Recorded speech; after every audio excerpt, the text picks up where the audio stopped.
Hi everyone, welcome to Simply Learn's YouTube channel. Today we will be discussing the design thinking process. Have you ever come across the term design-led business? So what exactly is a design-led business anyway? According to Skyward.com, Adobe is one in a many and a best-in-class example for design-led company. Companies that put design at a very core of their brand are design-led. They weave design process into everything they do, from research and strategy to creating content.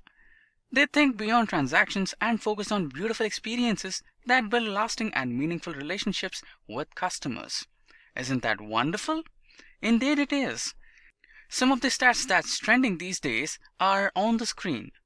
According to Design Management Institute, the performance of design-driven companies are outstanding and has S&P index or stock marketing index by 219% over 10 years.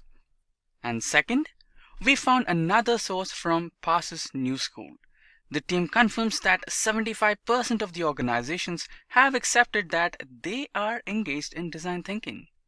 In today's session, we will discuss what is design thinking and design thinking process in detail. We will also understand the concept of design thinking with an example. So without further ado, let's jump into the major question: what is design thinking and how is it helpful? Let me explain to you in a very simple way. Design thinking is becoming an increasingly popular approach for organizations to solve problems. Design thinking manages to solve problems at its source. Now, let's understand design thinking with a class example. The problem statement is, how would you redesign a classroom to meet student needs? Or, how would you redesign a classroom to meet students' needs? Miss Monica is the class teacher for first grade and she decided to set up a comfortable semi-private classroom setting.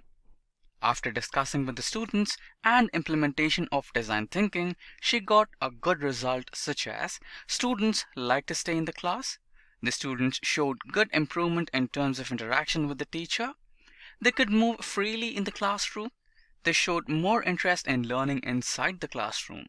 Isn't that great? Of course it is. Here comes the important topic: design thinking process.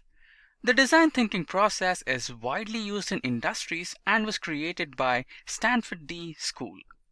The design thinking process involves the concept of empathy, define, ideate, prototype, and test. Always remember that the 5 phases, stages, or modes are not always sequential.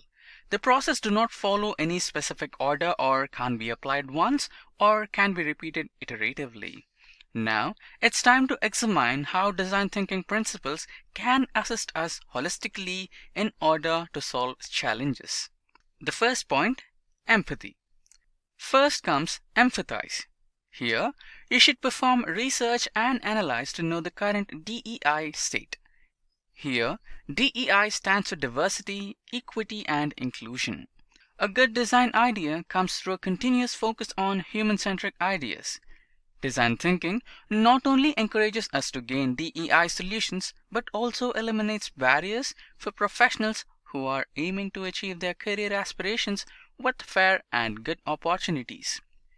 Design thinking begins with empathy, and the objective of empathy state is to focus on the users. In this stage, it is important to focus on in-depth metrics like prediction and perspective analysis. These metrics help an individual to cross-verify the insights collected from our associates. The result of the empathy refuels our strategy, process, and program with innovative solutions. A quick summary for this phase is displayed on the screen. First comes interview, which means understand the user's need. Next, seek to understand the requirement, and finally, ensure that you are non-judgmental. Next comes define. The objective of the second phase of design thinking is the define stage, and this includes asking the right question. An individual should focus on asking the right issues. Next, he should know how to tackle an issue. Then, he should know how to motivate others with wise words. The understanding we gain from the empathize phase encourages us to reframe the perceived problem and gain perspectives. This process helps us to allow a more holistic look at the path towards the expected solution. If we plan the previous phase properly, this stage will not take much time.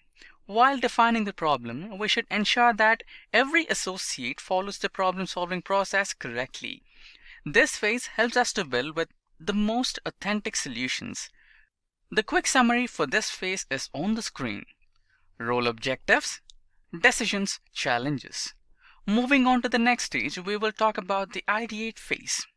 The objective of this stage is to accept different perspectives in order to solve the issues. Also, we strategize solutions for the problems identified in the defined phase.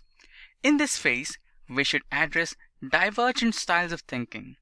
We should be able to uncover more possibilities and accept maximum ideation.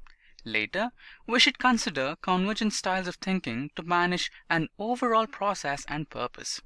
In this stage, we isolate solution streams and later merge and refine insights. A quick summary of this phase is displayed on the screen. Sharing ideas and prioritizing the ideas based on requirements.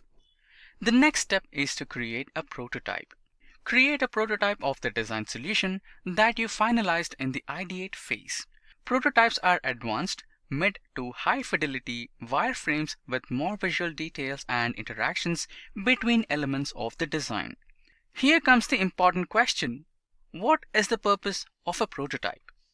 So the answer is, prototypes show how something works.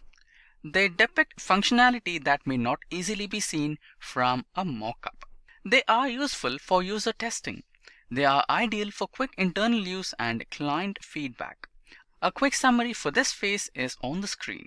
First is user testing. Next is quick iteration. The final step is testing. Testing can also be deployed on a live website or application. Different designs are sent to different users and the performance or usability is tested for each version. The design version that is found to be the most desired and usable is finalized. There are usability testing tools for optimizing the user experience in websites. Various tests can be run on a website with predefined user base. Now, let me tell you the tips for writing a user report. First comes details. Here, you have to give complete details of the test you performed. Next is clear. All information in the test report should be concise and clear to understand. Next comes specific. Do not elaborate on project tasks. Outline test outcomes and focus only on primary concerns. Then it's standard. Test reports should follow the standard template. This ensures consistency in all test reports. A quick summary of this phase is on the screen. First is understanding impediments. Next, we should know what solution works for the phase. Then comes validating and correcting the errors. In a design thinking process, a lot of people must be wondering, what is the goal of a design thinking process? Well, it's simple. The goal is to solve complex problems from a human perspective.